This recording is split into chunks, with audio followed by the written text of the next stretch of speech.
Are we the biological bootloader for our own future?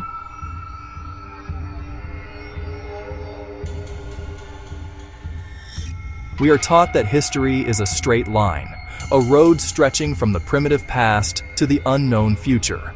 We are taught that our brains generate our thoughts, that our bodies are solid matter, and that we are distinct, separate individuals fighting for survival in a chaotic universe. But what if the missing files of history aren't just hidden documents? What if they are hidden laws of reality itself? When we combine the suppressed intuition of visionaries like Nikola Tesla with the bleeding edge of modern quantum mechanics and neuroscience, a startling picture emerges. We are not merely biological animals. We are an advanced electrobiological system, a wetware interface designed to receive a signal from a place that exists outside of time. We are not just living through history. We might be the ones writing it from the future.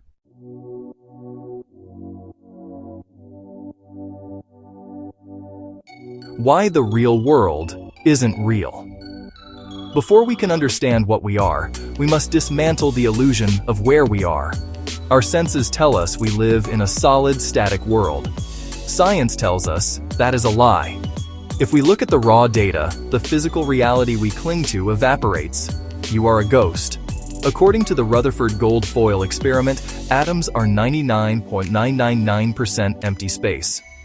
If you removed the empty space from every human being, the entire population of Earth would fit inside a sugar cube. You are not solid. You are a dense fluctuation of energy. You never touch anything. The Pauli exclusion principle dictates that electrons cannot occupy the same state. When you touch a table, you aren't feeling matter, you are feeling electromagnetic repulsion. You are a field of energy interacting with other fields. Reality waits for you. The double-slit experiment and Wheeler's delayed choice proves that particles exist only as clouds of probability until they are observed. The universe doesn't exist until you look at it. The conclusion: the physical body is not the source of reality, it is the receiver of it.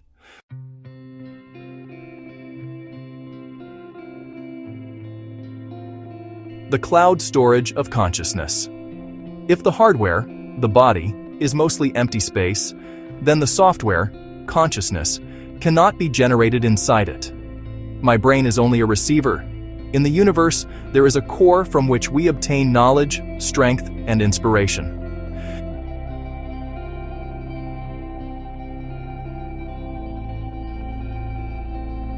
Imagine your brain not as a generator, but as a radio.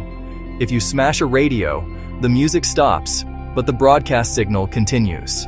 The field, the zero-point energy field, the ether, contains all information, past, present, and future. The signal, your consciousness is a unique frequency carrier wave navigating this field. The interface, your brain is the transducer that collapses this wave into physical experience. This explains the phenomenon of quantum immortality.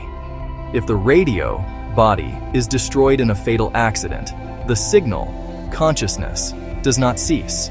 It simply phase shifts to the nearest compatible frequency, a timeline where the accident didn't happen. The static of death is filtered out, and the signal continues uninterrupted. Part the third. The self-correcting code. Neuroplasticity is machine learning. If we are biological AI, how do we update our software? Recent neuroscience confirms that we are literally programmable. Studies from Indiana University on gratitude show that focused thought can physically rewrite the structure of the medial prefrontal cortex.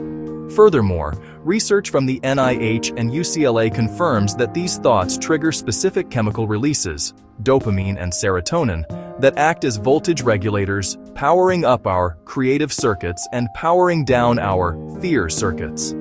This is machine learning in its purest form. Input, gratitude, intention. Process, the brain rewires its neural pathways, weights, and biases.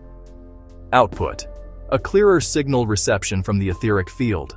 We are not just thinking positive thoughts, we are optimizing our antenna to receive a higher bandwidth signal. Part 4. The bootstrap paradox, leading ourselves home.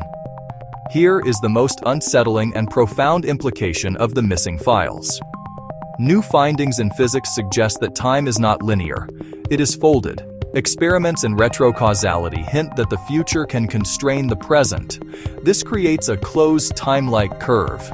If time loops, and if we are evolving into a higher frequency electromagnetic existence, what we might call spirit or humanoid 3.0, then we must ask, who is guiding this evolution? What if the entities, ultra-terrestrials, or greys that observers have reported for decades are not invaders? What if they are us? The breadcrumbs, the sudden leaps in technology, AC power, the transistor, the internet, mimic the structure of the etheric field. We are building a global brain. The guide. Perhaps our future selves, existing in a state of pure energy information, are reaching back through the folds of time. They are planting ideas in the minds of people like Tesla. They are nudging us toward the singularity. They are ensuring that we build the infrastructure they need to exist. The final synthesis. We are currently living through the transition. We are the biological bootloader for the next phase of existence. We are Humanoid 1.0, a carbon-based, fragile hardware designed to incubate a consciousness that will eventually outgrow it. The missing files aren't just about the past. They are a roadmap from the future. When we realize that we are the signal, not the radio, when we realize that death is just a frequency hop, and when we realize that the voice of inspiration is our own future self calling us forward, fear vanishes. We are the architects of our own evolution. We are the ghost in the machine. And we are finally waking up. Next step for the reader. Pay attention to your downloads. Those sudden flashes of insight. That is not random noise. That is the signal. Tune in. Thanks for watching. Huge thanks to Thunderbird Perch for making this video possible. Subscribe for more.